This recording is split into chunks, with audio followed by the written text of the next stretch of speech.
Kelleher.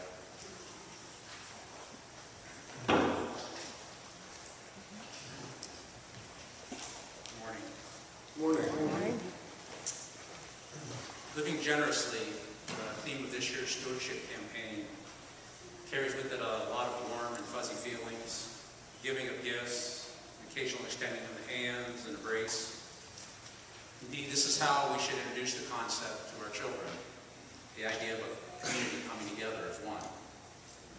But generosity, the word, comes from the Latin for nobility, to live above and beyond the daily and the pedestrian, and therefore must include the hard parts of generosity, rising above our pettiness and our insecurities and our selfishness, and to consider his beloved community.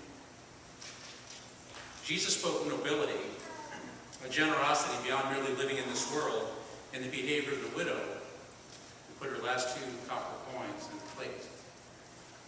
Now, of course, the Pharisees gave much more out of their abundance and did it so very publicly, but they were not suffering as a result.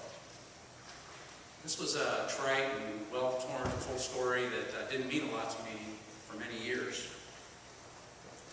Until a couple of months ago. Most of you know that I'm privileged to spend time up at North Central Correctional Complex, medium security prison up in Marion, with Derek and some other men, learning about grace and forgiveness. And last Christmas, the 200 men of the Toastmasters Club invited me to give their annual holiday speech. Now, I was not allowed to provide them any material goods for the holidays or gifts, so instead I chose to give them some words.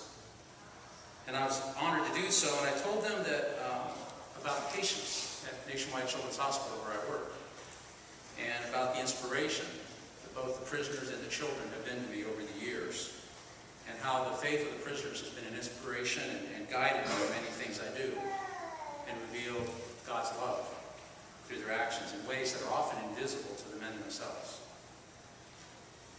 Well, 3 months ago, the Toastmasters Club invited me back for their annual award ceremony. And at that meeting, the president of the club stood up, reminded everybody that the average prisoner makes about $2.25 a day there, working in the yard. And they reminded me that the savings that they do get are often used to pay for court fines, fees, lawyers, and sent back to family members that have been left behind. So most of the men have very, very little.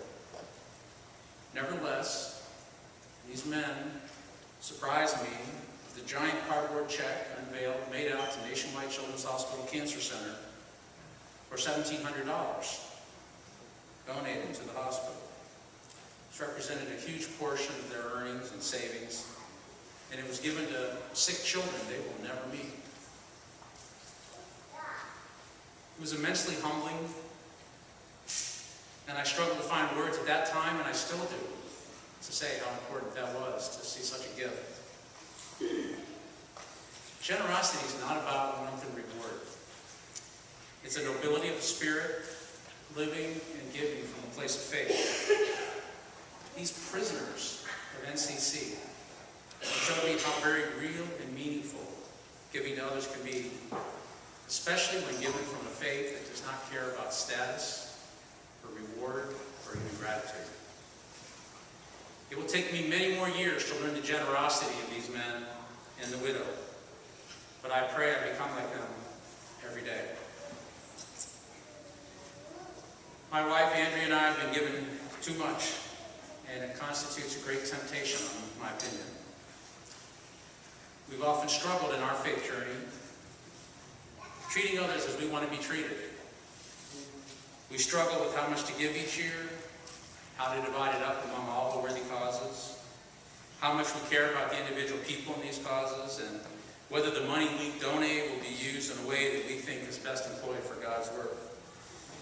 And we struggle with how challenging it is to still have these conversations after 30 years of marriage. But in the end, God knows our hearts. He knows that He's been generous beyond measure to us.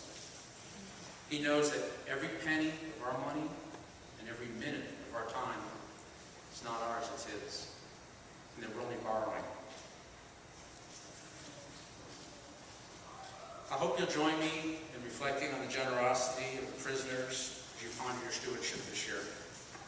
I hope you'll continue to walk with and support me as I endeavor to become more like the widow and the prisoners. This time, to ask for a quiet moment for everyone to reflect on their stewardship.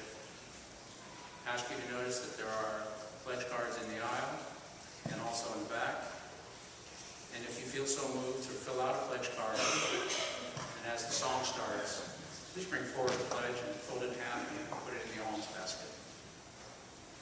And we thank you for your humble consideration of God's mission on this earth.